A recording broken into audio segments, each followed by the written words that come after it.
welcome. Thank you very much. Thank you.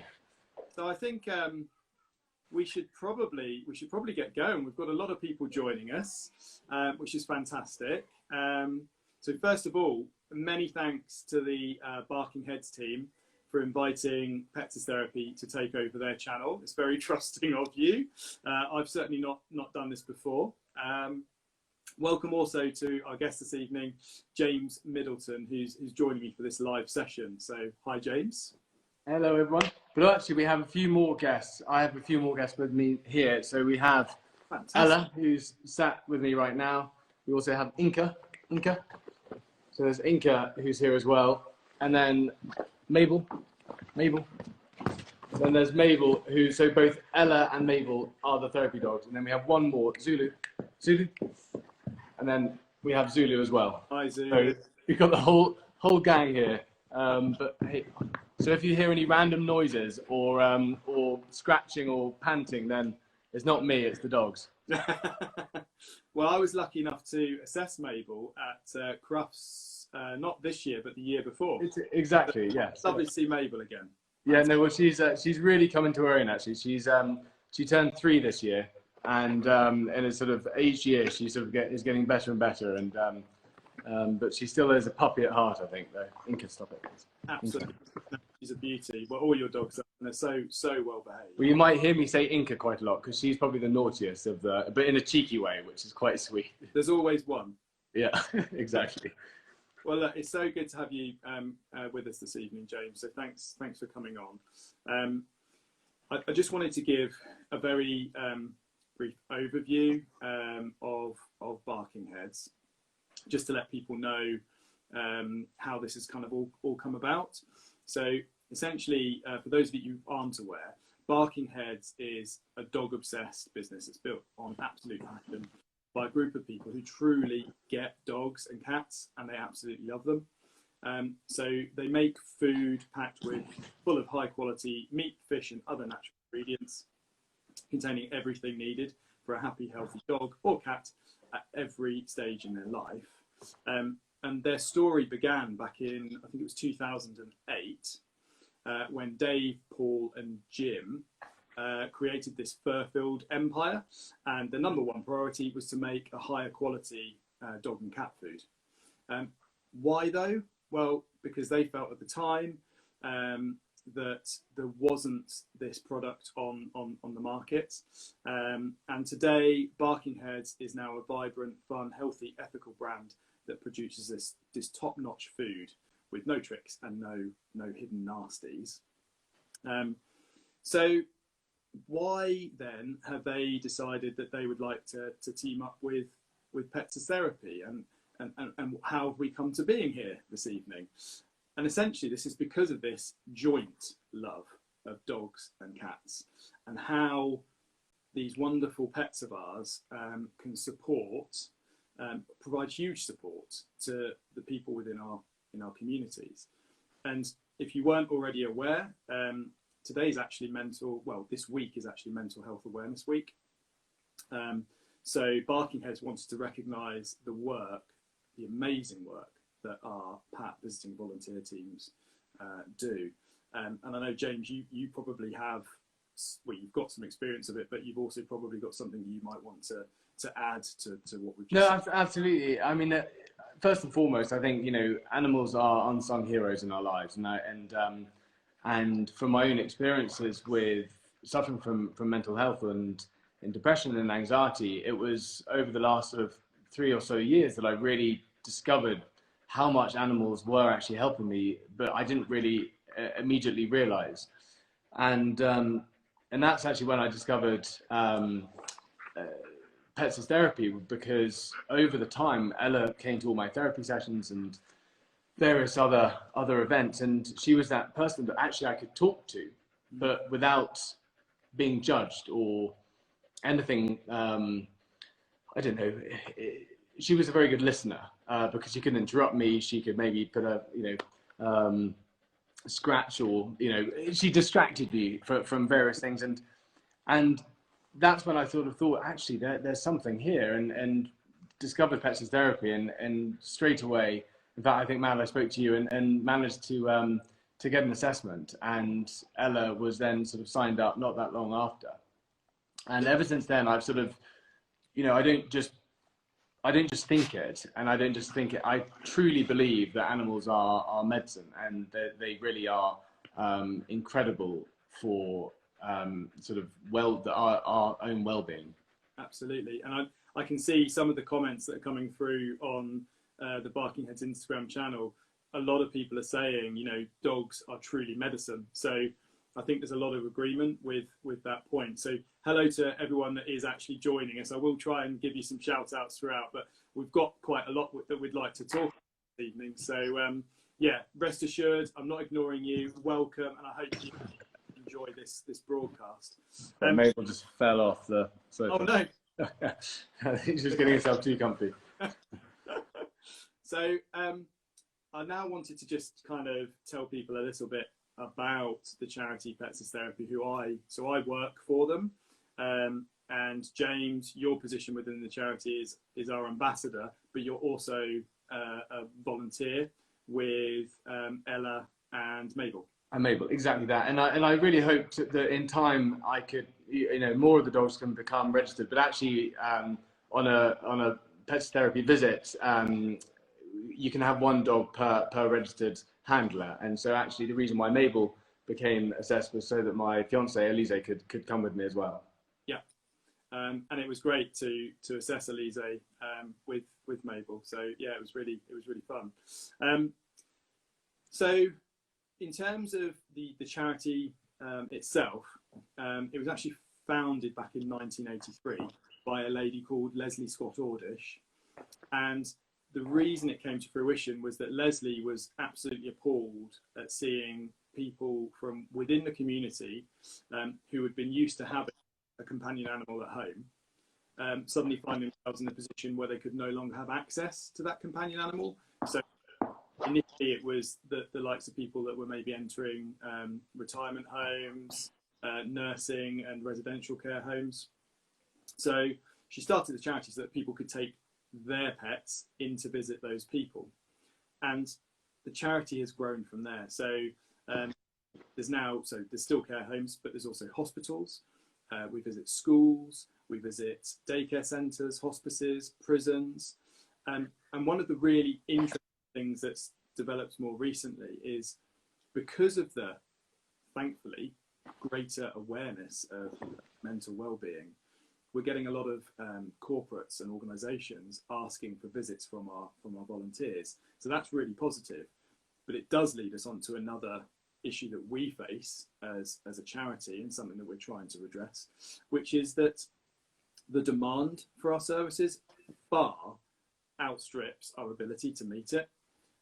This was something that I was shocked at, actually, when I joined and we were sort of chatting, and that actually the wonderful thing is that there are so many requests coming in for visits, but everybody who is sort of registered as a volunteer with Pets Therapy is a volunteer. That it's not a paid service, and therefore it relies on people's time and energy. And really something that I wanted to share is how rewarding it is to go on a visit. Now, I was so nervous on my first visit. I remember it well, actually. It was to a mental health centre, and I fortunately had a chaperone, so I had somebody helping me who had experience of it, so knew what to do. And I remember coming away. It was actually just before Christmas, and it was in early December, actually. And I remember feeling so rewarded, but actually not just for myself. I was just looking at Ella in a completely new light by saying, thank you for just being you. And I got home that evening and I was like, right, you're going to have an extra special dinner tonight. And then it suddenly became, they're not just a cute and fluffy little thing, which often they are, and they're fantastic company in that sense, but there's so much more that they can offer. And so just being an owner, like the amount that I got back from being able to take Ella and see her do what she was doing, which was just being herself. But the amount of reward that gave to those that she visited and we received letters following up from it in the following weeks from people. And there's very few, there are lots of things you can do to get that sort of sentiment, but to be able to take your dog or your cat even to somewhere, and I couldn't encourage more people to sign up and really just experience it, because once you've done it, then you'll realize how rewarding it can be.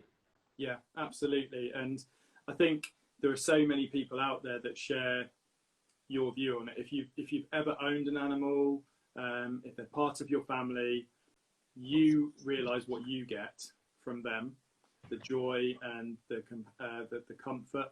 Yeah. But also, you're so proud of what they can do that you want to share that with other people, and that is what makes Pets as Therapy so special.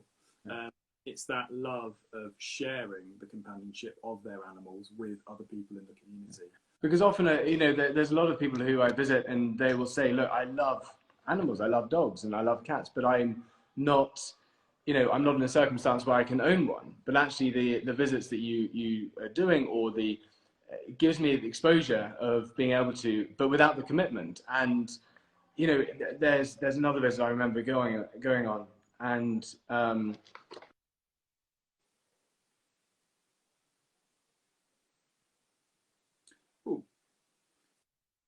it's okay. We lost. Sorry about that. Yeah, no, sorry. I don't know. I'm not very good on Instagram Live, so I'm not sure the format. It's okay. We're both in the same position.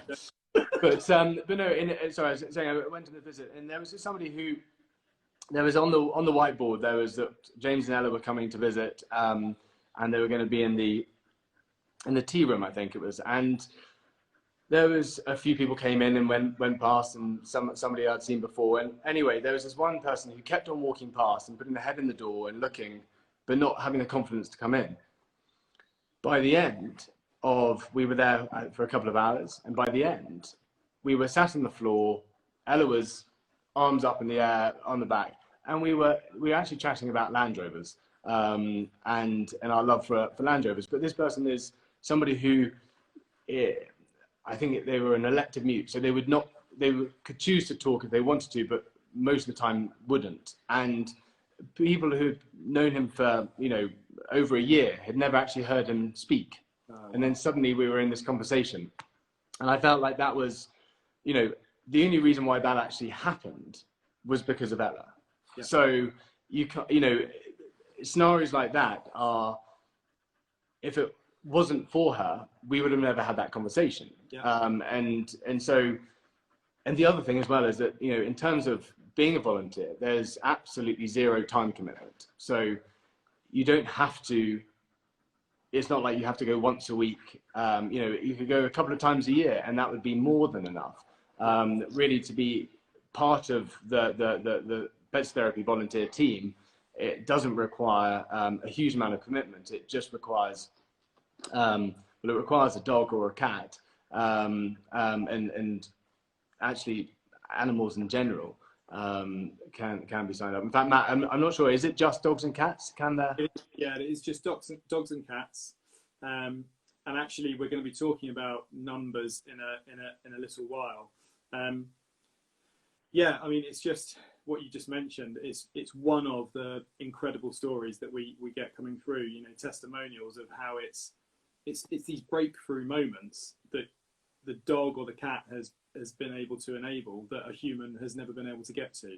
Precisely that. Yeah, breakthrough moments. Just great. I am just aware, obviously, we want to tell people a little bit more about why Barking Heads wanted to do this with us. So one of the reasons is, as a charity, Pets as Therapy, like a lot of charities out there right now in this current situation, are really struggling. So as of just before lockdown, we took a decision as an organisation ourselves to cease all PAT activities. We've also furloughed some of our staff members. And of course, what we would be doing now is volunteer teams, myself would be running events, and we'd be raising funds through donations and what have you. So Barking Heads wanted to use this as a platform to help us. So raise awareness of the charity, but also to raise some cash, which ultimately gets spent on, obviously some of it is the admin in terms of running the charity, because it doesn't run itself.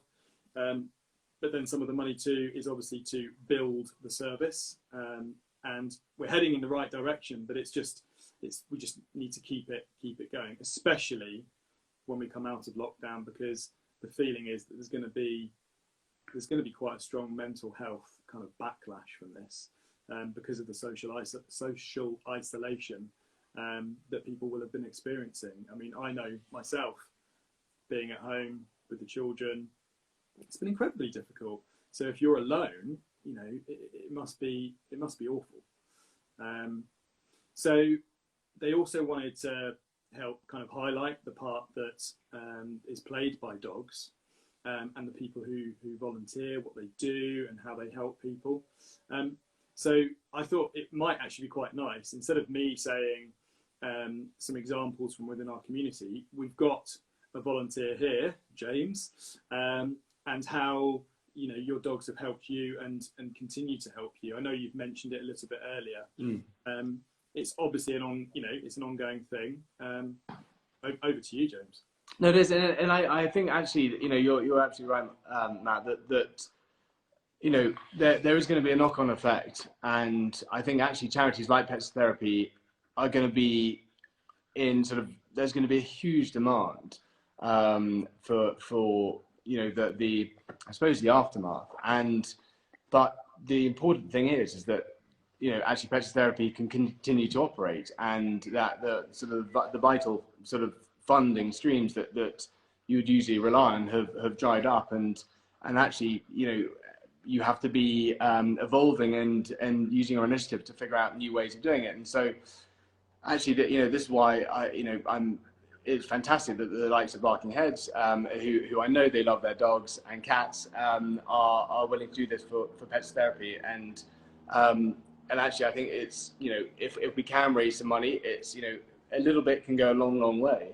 And I know sort of how well, you know, Pets Therapy handle, you know, the ongoing sort of the service that they provide, and how vital it will be, not just now, but also once we really can get back to work properly. And I look forward to being able to volunteer again properly once we can. And you know, there'll be a new set of circumstances amongst it, but actually, you know, if the ultimate goal, which I think we're all striving for, is that pets can become part of a prescription plan, as in you can get a prescription for Pets Therapy visits from a GP, which would take a lot of strain off the NHS. In fact, I was listening to a news interview where there was a huge amount of money is wasted due to loneliness, but in visits to a GP, where actually it could be that if they were able to prescribe them into an activity or into a visit from the dogs in Pets Therapy or the cats, then that could actually be a fantastic resource. But it's vital that the charity can keep going. Definitely. So actually, that leads me on really nicely, James, unashamedly, to say that for anyone that is wanting to help us during this time and ongoing, the specific Just Giving campaign link is in the bio of Barking Heads Institute. And I believe it's also in yours as well, James? Yes, it is. Yeah, no, it's in my bio. So if you go into the bio, there's a short link there which will take you straight onto the Just Giving page. Fantastic. And I will remind viewers of that later on as well. So I can see that a lot of people are asking questions that we're probably going to head off actually in this next sort of section of the evening, if you like, which is, you know, they want to get involved, they want to volunteer, they want to donate. So I think I'm going to go on to some questions that people have submitted, some of which I think I'll be able to answer, and then I think some are probably more suited to you, James. So a question from Samantha McDermott is there a breed of dog that's best suited to being a therapy dog? The short answer to that, Samantha, is no. The more expanded answer is Pets as Therapy does not discriminate by breed. All we do say is that the dog should be a minimum of 9 months, ideally a year old. You must have owned the dog for 6 months. And as part of the registration, we do what's called a behavioural assessment. And that is looking at how that dog behaves in situations. So some of it is questions to you, and then some of it is actually us physically examining the dog, making sure there's no sensitive areas, so on and so forth. There's more information available on the fact sheets section of the Pets as Therapy website, which is petsastherapy.org. So you can find out some more info on there. In fact, on that, one of the things I sort of, I was actually terrified on my assessment day, and one of the things I learned, which is that there's no specific training prior to, you don't need to go and do months of training before. You know your dog, and that's why there's a sort of a, you have to have owned the dog for a minimum of 6 months so that you understand the temperament and you've had enough time to get to know each other, I suppose. But you know your dog, and I think there is an element that you don't have to be, this dog doesn't have to be a perfect sort of sitting on its hind legs and being able to play noughts and crosses. It's actually just being able to, you trust him or her, and know that you have control, and that they're obedient on the lead and various other things like that. So don't be terrified that the test is actually is that intensive. No, that's absolutely right.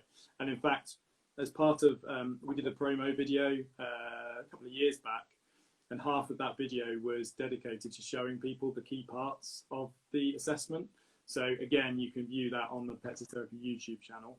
But I just saw somebody's comment talking about reefer dogs, and that's actually, I'm extremely dyslexic, and reading has always been my absolute nemesis. And I took Mabel into some children to read to, and it was such fun because she didn't really care what words were being said, but if you just change the name of the character in the book to Mabel's name, and every now and then her ears would just perk up as she heard her name, and that made that child engage. And that took me back to my school days when I was thinking, oh, I wish that rather than sitting in a classroom terrified that the teacher was going to ask me to do the next paragraph, yep, actually, if I knew that I had a Mabel or an Ella to read to, then I would love it. I'd have finished the book before the teacher had even asked me to.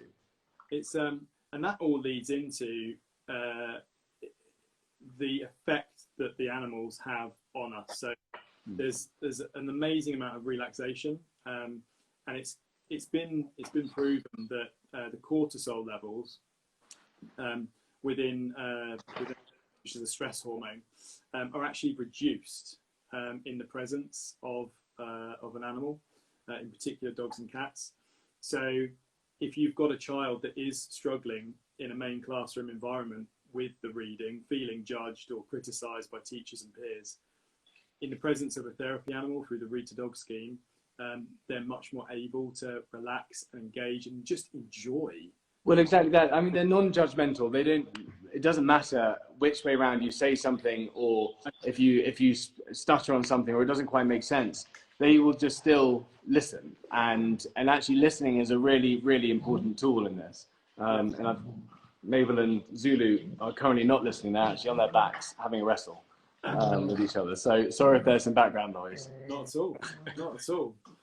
My children are in the garden, so we're not getting here, thank goodness.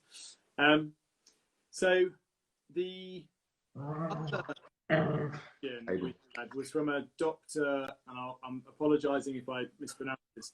It's Dr. Aishwarya. Do you have any future vacancies for volunteering to help out and learn about this type of therapy? I'd love to get involved. Yeah, absolutely. So going back to what we said earlier, we're crying out for more and more volunteers. So please. I think there are thousands of vacancies in many respects, and I think there will be sort of as well. So that's why, you know, I think it'd be fantastic, you know, if you have a dog to explore, you know, the Pets Therapy website and just, you know, sign up and see how you get along. And there's no ongoing commitment, and there's no, you know, it's the amount of reward you get from really just sharing these guys with other people, and people from different walks of life, people from different experiences, but the one common sort of focal point actually is the dogs. You don't really have to say anything, you don't have to do anything, you just have to make sure that these guys are behaving. Yeah. But actually, it's sometimes when they misbehave is when they're the sweetest. And the funniest thing is, so many volunteers, time and time again, say the people we visit, they've got no idea what my name is, but they know or they know the cat. Yeah. It's just hilarious. So it just shows you the importance there. So one question came in, and I haven't got a name for this, so I do apologise. It's how many dogs and cats do we have within the Pat family? It's a bit of a difficult answer, actually. So we know at the moment we've got just under 6,000 volunteer teams, but giving you a number of dogs is a bit more tricky because quite a few volunteer teams have more than one registered dog within their volunteer household. So it's certainly in excess of 6,000 dogs. Cats, we have hardly any. We've got 63 cats as Pets Therapy visiting animals at the moment. One of the reasons for this is that cats are more of a solitary animal, whereas dogs are pack animals, like to be around other dogs, people, and cats also don't particularly like travel. So it's very difficult to get a cat with the right temperament to be a therapy animal. That being said, the ones that we do have are phenomenal, and it's fantastic to see them in action. One of the things that I think is worth noting as well is that you know, it doesn't require, I did mention earlier, a huge amount of effort, but you might find that there's somebody who is on your street who might sort of have signed up to be part of, to get a visit from Pets Therapy. And it might just be that it's every couple of weeks you pop round and just say hi and have a, you know, that sort of scenario. It doesn't have to be getting onto a train or getting onto going to a school and it taking up half the day. It could be done in a couple of hours after work type scenario. And you know, there will be a lot of circumstances have changed with COVID, and the Pets Therapy team are sort of on top of that, and will be once we know that visits can be back in place, then they will be offering guidelines in that. Yeah, and just to reiterate, so if you are a registered PAT volunteer, the establishment you visit, whatever that may be, a school, a hospital, just make sure that they are also registered with us, and you've filled in the PAT 7 form, which tells head office who's visiting where. That comes down to the insurance part of things. And again, if you're a PAT volunteer, you can't currently do one-to-one visits in somebody else's home because of safeguarding. But yeah, you work it around you. There is, as James rightly said earlier, there's no minimal time commitment. So the qualities of a good therapy dog. Well, let's look at Ella and Mabel, who are probably some of the most relaxed and loving dogs that I've ever meeting. There's an incredible relationship between them and James, which if you see them in real life in the park or whatever, that it goes two ways. It's a symbiotic relationship, and I think all of the best PAT volunteer teams work off of that. They understand one another's needs, so that's the ideal scenario for a therapy dog, that they are calm, that they are obedient, they know how to position themselves when it comes to if they see somebody in need. They might put their head on their lap to allow them to be stroked. All of those kind of things. And dogs have this amazing intuition and pick up. It is incredible. I've witnessed it on a number of occasions, that a circumstance that you think, okay, I'm slightly worried, Mabel, who's lively at the best of times, would go charging in the wrong environment, but actually it's incredible how they understand something that's going on, basically. Yeah, too right. So actually, I've got a lot of other questions, but I'm just looking at the time, and I don't want to go over too much, because I want people to really enjoy this and take away, you know, the key messages. I did have some questions I wanted to put to you, James, if you're okay with that. Yeah. So all dogs have their own unique personalities. What would you say are the main personality traits of your dogs, and what makes them great companions? I mean, their loyalty, and it's one of the first things I'll go to, is they are incredibly loyal to me. I've sort of made a vow ever since, in fact, Ella is the mother to, well, currently we have 14 dogs in the household, and she's responsible for 12 of them. And so to me, their loyalty and love, but which is unconditional. And I wake up sort of every day and I'm excited to see them. And I think it goes two ways in a way. But yeah, I've tried many times to put into words how it's difficult, isn't it? My sort of the love that I have for my dogs, and it's not just my dogs, it's dogs, and it's animals in general that I have a huge amount of respect for. And I think that's another part, which is that they're not to me just pets. They are they are part of me, they're part of my family, and I really take put them high up the list. They're not just they're not at the bottom of the list, basically. So one of the comments we just had from Coda the Cloud, who I know is a pets therapy volunteer, she said, I could not groom 14 dogs. I'm sure that must be. it's definitely dedication, but yes. That I suppose emphasizes my love of them, which is pretty strong. Fantastic. I think you've kind of covered off this question actually about how your dogs comfort you. How have you always felt this strong bond with your dogs, and did you have dogs when you were growing up, or is it something that's developed later on in your life? I've always had a very strong bond with dogs. I remember being at school, at prep school, at boarding school, and various other places, and I'd ask my neighbours if I could go and take their dog for a walk, for example. In fact, I remember a neighbour had a Rottweiler and a black lab, and I used to take them for a walk. And I think it was when we got our first dog that I remember in the family. I always had a very, very close bond to it.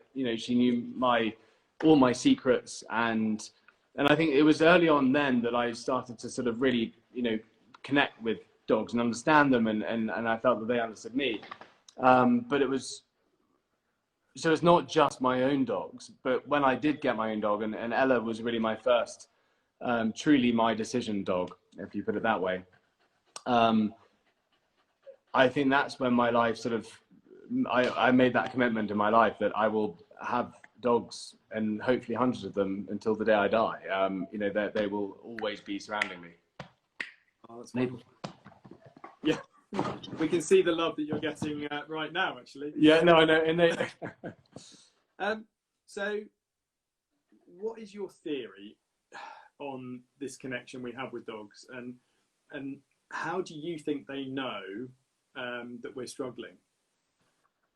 Well, I think there's a lot of studies being done in this, and I by no means am a scientist or have a huge amount of knowledge in that. But what I do know is that the research has been done. It's not just wishy-washy research. It's proper scientific research, and that has come up with some fascinating results.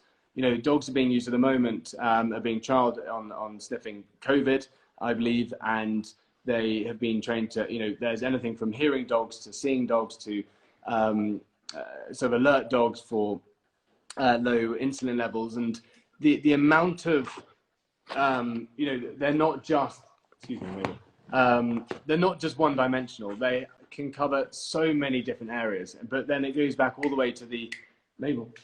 Sorry. It goes all the way back to the working days with dogs and I've had the privilege of seeing some of the farmers up in the Lake District bringing the sheep from the hill, and these dogs, which are extraordinary, and they just have this natural instinct, and part of that is loyalty and understanding a situation. And I think it is extraordinary what dogs can do. Yeah, no, I would totally agree.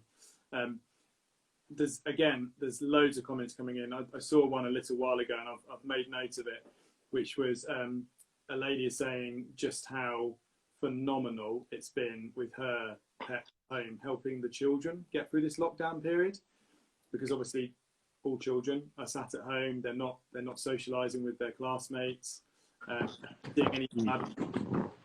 And as a parent, I can say the same. It's been incredibly difficult for children. So we're actually trialing something at the moment as a charity, which is to start up the Read to Dogs visits, but on a virtual format. Yeah. So we're really hoping that takes off, and that we get some lottery funding to help with that, because that would be absolutely fantastic to help them, and also, of course, the parents that are struggling with children and trying to work from home. I've got an acknowledgement here, actually. It's from a Pat volunteer that sent a note in to the Barking Heads team. It's a lady called Jill Reeves. So I'll just read that out. We have a border collie, Max, who is a pat dog. My son, Graham, has Asperger's and works at Sainsbury's. It's a challenging job at the moment. Max is the first to meet him when he comes home and follows Graham around until he can settle next to him in his room. I am sure Max senses when Graham is anxious or worried. The empathy between them is very special. Graham will often say just having Max there makes him feel better if he's had a difficult day. Max also visits care homes, and there is no doubt from their feedback how much they enjoy seeing him, and hopefully it won't be too long before we can see them all again. I mean, that kind of sums up everything that we're saying, especially during this horrible time. Absolutely. The feedback we get from the people we visit it's just incredible. There was a study done recently at Southampton Children's Hospital. 100% of the patients and the families that were questioned. I read that report, and I'm really excited by it, because it's a real, in fact, that was with Lindsay. Correct, yeah. Lindsay. Exactly, who won at Crufts, Friends for Life competition. And I think that the work that she has done and that team has done and the study has been, a huge stepping stone in really not just making dogs a fanciful in this situation. It's actually making them a real part of the team. Definitely, yeah. So James, I'm just going to tell our viewers now a little bit about how Barking Heads are raising funds directly. Some of these, I've actually read some of them already, and they're brilliant. I love them. It's really cool. Well, maybe I'll read a couple out, and if you're happy to read a couple as well. I tell you what, my notes have been sat on, and so if I can find it, yes, I will. But I might not be able to. Don't worry if not. I've got them here. So first and foremost, if I can remind people that if you have enjoyed this chat and you would like to help support the charity Pets is Therapy, you can find the link to the campaign page in the bio on the Barking Heads Instagram channel, and also on James Middleton's channel in his bio too. So some of the things that are going on, we've got Sarah, who's the MD of Barking Heads, is running a half marathon. Amy from sales and Rowan are running a half marathon. James, if you want to, I don't know if you can read the next couple. I can't find I'm sorry. No, It is some. I'll have to go off camera to find it. It's gone. I think Zulu may have pushed it off. Oh, not a problem. So there's the Dunford family with Claire from marketing. They're doing a dance-a-thon, spending the whole day dancing. That I love that one. I think that's absolutely fantastic. In fact, I quite want to know the playlist they listen to. Absolutely. I think they should be recording a little video as well to share afterwards. There's the Petherham family, Mark from finance. They're walking the distance of a marathon in 1 week. So that's 42.2 kilometres, which is a fantastic feat. Well done, the Petherham family. Katie from finance is running the distance of a marathon in a week as well. Luke from supply chain is going to cycle the first stage of the Tour de France in his street. And this is the one that caught my eye. Louise from sales is attempting to cover the total elevation of Everest by running all of the hills around where she lives. I mean, that's just epic. So that's a real challenge. No, good luck to everybody on that in the Barkingheads team. So I really look forward to hearing how everyone gets on. Yeah, and same here. So I think we just want to say thank you as well, to all of you viewers for tuning in. Thank you in advance for being as generous as you can with your donations, and hopefully, some of you would like to join Pets as Therapy. So please do get in touch if you need any further info. The first point of call would be the website, which is petsastherapy.org. As I say, the Just Giving link campaign is in the bio to the Barkingheads Instagram, and also on James Middleton's Instagram bio as well. Thank you, one and all. Thank you to James. It's been great to share this time with you online, and look forward to speaking to you soon. No, and thank you to Barkingheads for setting this up. And I'm a big believer in doing the right things by dogs, but also in the recognizing how dogs can be a real support, which is why I'm sort of honoured to be an ambassador for Pets Therapy, and really sort of feel like a lot of people who love dogs, and I know that I love my dogs about as much as everybody else loves their dogs, and coming from me, I can tell you how rewarding it is being part of the Pets Therapy team, and I just love for you to explore that and to experience it, and with no pressure, but you will, I think, love it. Absolutely. Well, again, thank you on behalf of myself and on behalf of Pets as Therapy, to James, to Barkingheads. I wish everyone stays safe, and we'd love to hear from you in the future. Thanks, and good evening and good night, doggies too. Right, I think some of them have fallen asleep, but Mabel and Inka are still here. So, all right. Many thanks, James. All the best. Thanks very much. Bye bye.